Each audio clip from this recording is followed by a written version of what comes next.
everyone, welcome to another video of Revive the Yarn. I'm Elisabetta, the founder and director of this community based in Dublin, Ireland. We knit and crochet warm garments for people affected by homelessness and poverty by using donations of yarn leftovers. If you have followed me in the past few videos, you must have seen that I started experimenting a little bit with yarn coloring, and in particular by using natural products such as things that you can find in your kitchen. My first experiment was done by using onion peels and turmeric, and I achieved an amazing result.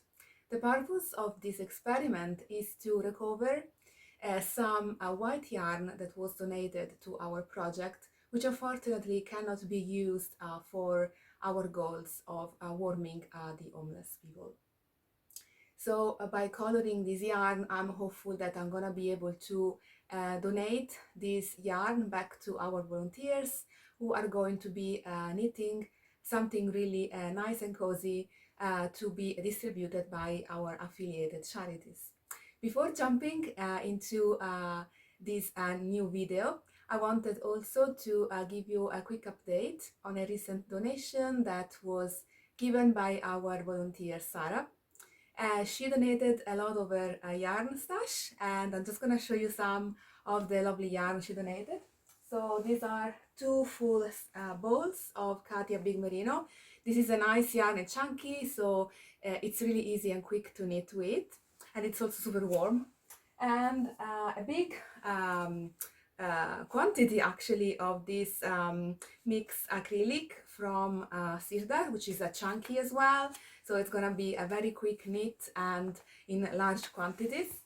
And also two lovely hats. This is like a marbled gray and like ice white. It's really nice. I think it can fit an adult. And I think there are also some sort of reflective strands inside, so it's really handy. So thank you, Sarah, for your donation, and these are gonna be distributed among our volunteers. So let me just show you the result of my last experiment. Let's start with the turmeric. So if you've seen our video, and if not, I can give you the link in the description box below. I had a few meters of pure wool and a large batch of alpaca yarn that was upcycled from a sweater. So these have been dyed with turmeric powder, so nothing special, and I didn't use any mordant. I didn't expect it to be so beautiful. The color on the wool is much richer and deeper than the one that was absorbed by the alpaca. I'm sure this depends on the property of the fibers, but it's still a really enjoyable color. I really like it. And this is like a golden yellow. It's beautiful, and it was pretty uniformly absorbed by the yarn.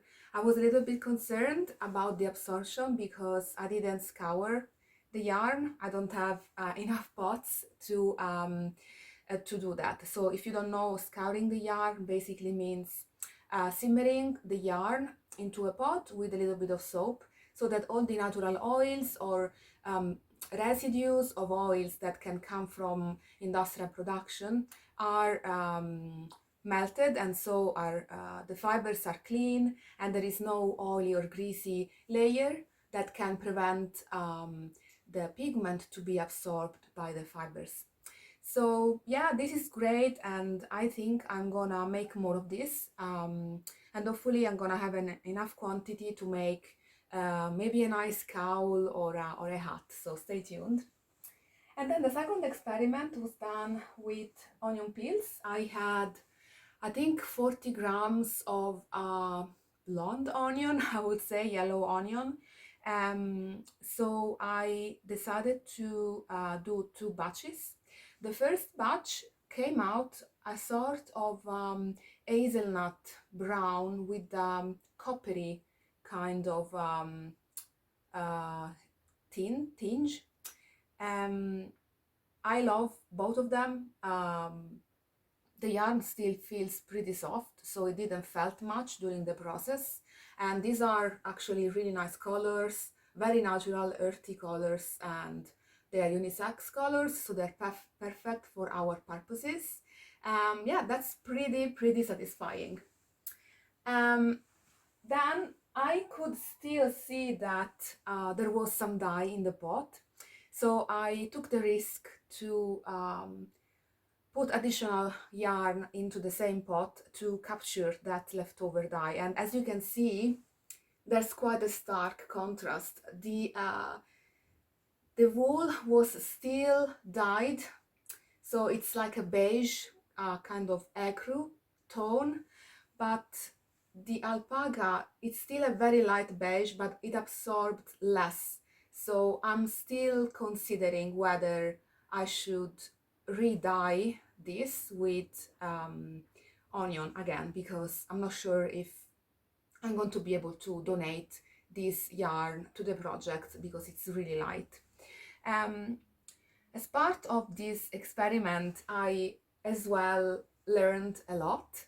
I was pretty much improvising, even though I informed myself by watching videos and learning through books. One thing I noticed is that I made a mistake when I tied up the skeins. So I made a few knots, in several points of the skein to prevent tangling of the yarn in the pot. But when I was doing that, I really pulled the knot too hard, and this kind of squeezed the yarn in these points, and I can actually see a sort of demarcation line if I move this away, that where the dye couldn't pass through because the fibers were too packed together, so the dye could not penetrate. So that's why for the following experiment that I did, and I'm gonna talk about it in a few minutes, I chose to use zip ties and in a very loose way, so that I was not risking to squeeze too much the yarn.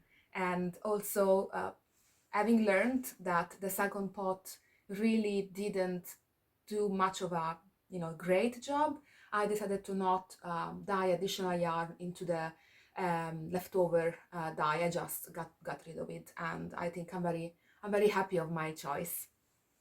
So let's come to the topic of this new video. And since I have still a lot of white yarn, I was wondering what should I do next? What is in my kitchen that I can use easily? So I went, on a search, and I've seen that the easiest thing I could do, that I could provide from things that I would otherwise place in my compost bin, was avocados. So I'm not a big eater of avocados. I usually add it maybe in a breakfast on a weekend, or in a salad. So it took me a while to gather the quantity of avocado that was needed. And what I did was that every time I had an avocado, I would carefully clean the skin, and I would also clean and cut the seed inside.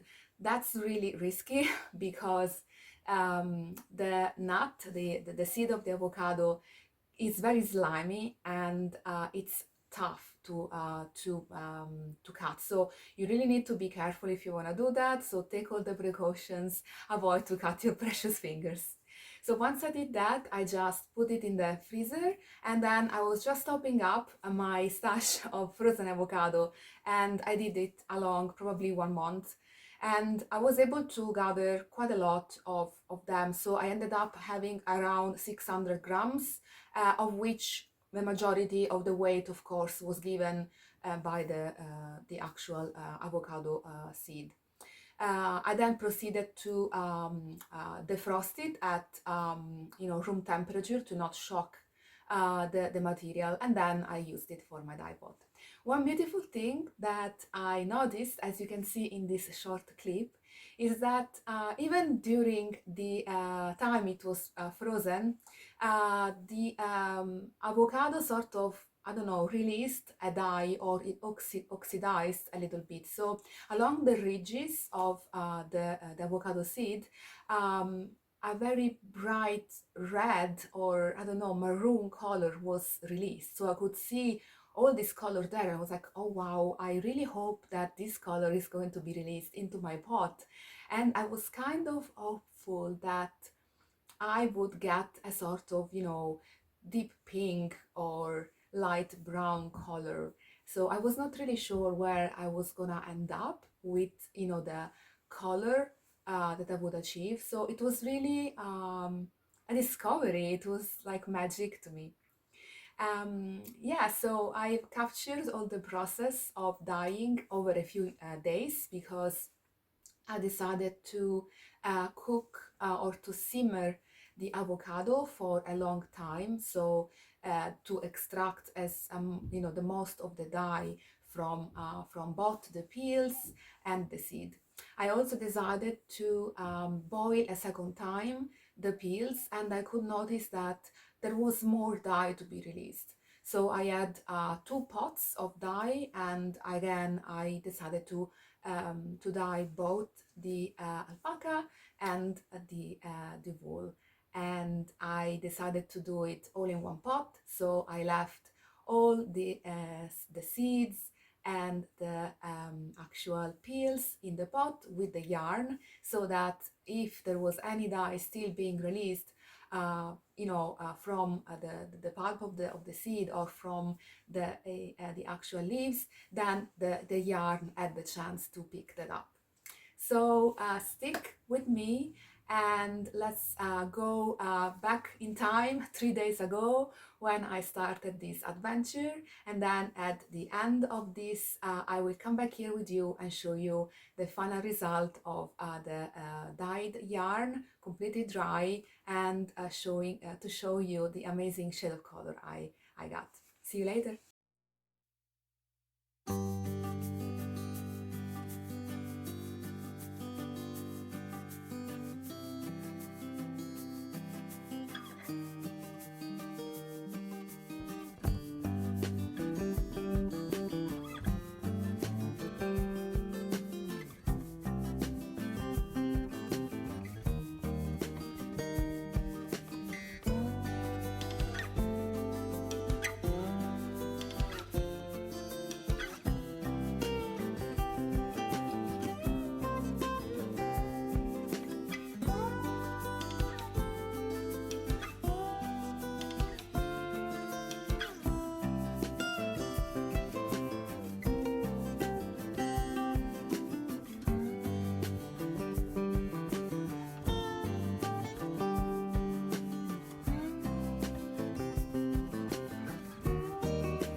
Hey guys, I'm in my kitchen. It's 8:30 p.m. It's been a long day of dyeing. I ended up preparing another batch with the alpaca yarn that I used in my previous experiment with the turmeric and onion peels. And I also cooked again the avocado peels separately, and to my great surprise, a lot of dye was released. So I decided to prepare the alpaca yarn in the dye with only the peels of avocado. And also another thing I noticed is that the color was much more intense, darker. I added as well this time a teaspoon of sodium bicarbonate to shift the color towards a more darker purple kind of pink. So fingers crossed this is going to work. This is what it looks now. As you can see, it's still simmering. And yeah, I don't know. I think I'm gonna let it sit in the pot for maybe another hour, and then I'm gonna leave it to soak overnight. So hopefully this will make the yarn more vibrant in color. And then I'll see you tomorrow and see what's the final result.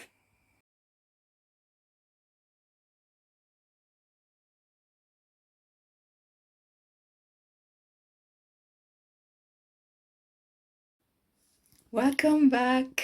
It's the day after. It's been an early morning for me, and I could not film this in the morning because I had a few meetings at work. So it's now lunchtime, and I'm taking advantage of my lunch break to have a peek at what is the final result with the yarn. So I didn't get the pink as you can see here, but we have a lovely brown color. So I was really happy to decide to leave the yarn to soak overnight, because I really think that that made a difference compared to the previous experience I had with the turmeric and the onion peel. So I think that the color penetrated much deeper into the fibers, and also the fact that the alpaca yarn is as vibrant as the wool is a good indication that something worked better.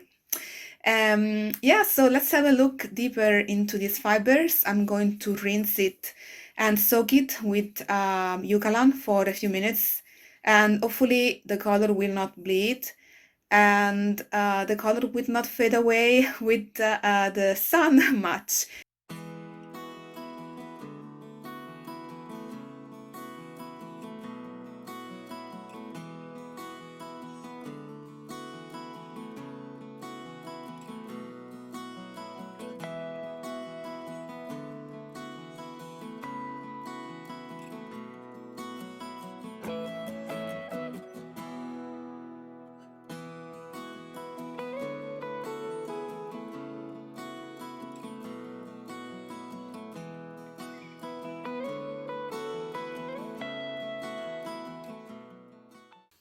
Welcome back for the unveiling of the final results.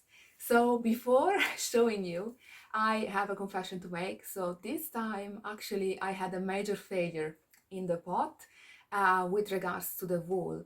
So when I tied the skein with the zip tie, I stupidly decided to only add one zip tie. So I was not manipulating the yarn much into the pot to not, felt the yarn. So I was really careful. I was not just moving it around and stuff like that. However, maybe because the yarn was a little bit tangled up with the bits and pieces of the avocado in the pot, that kind of moved the fibers around and it felted massively.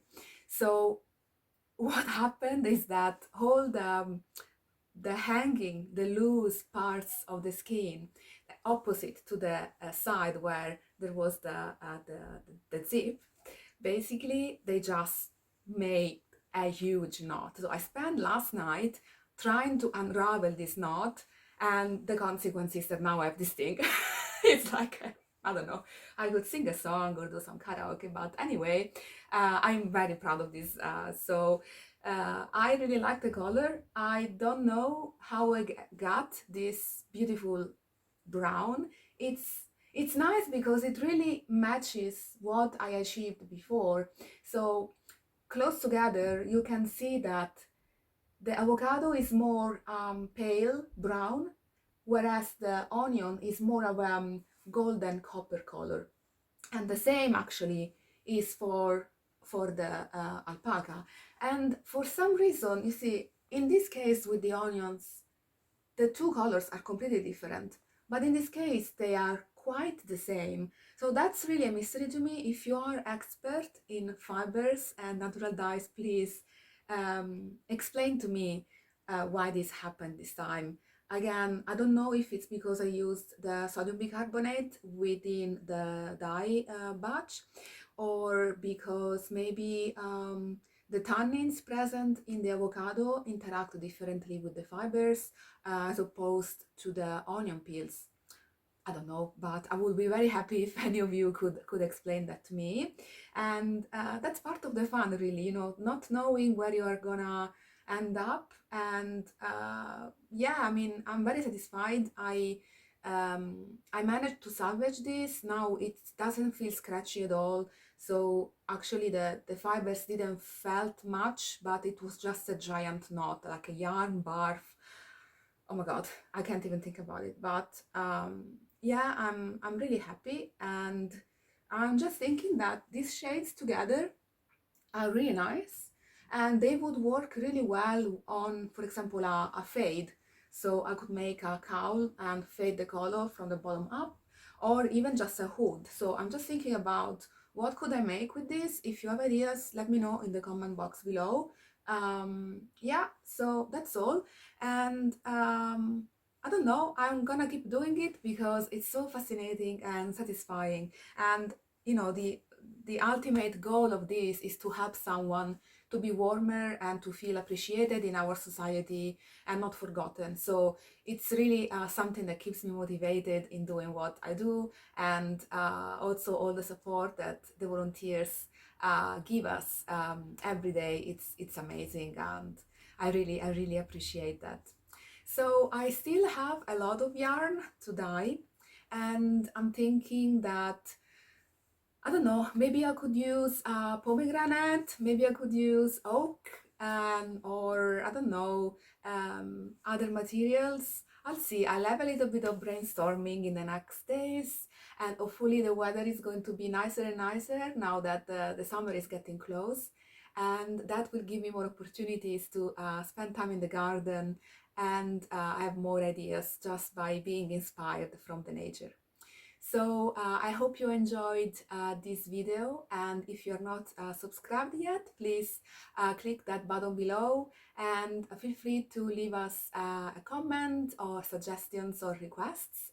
And don't forget to visit the website revivedyarn.com, or to contact me, Elisabetta, at revivedyarn@gmail.com. I'll see you in the next video.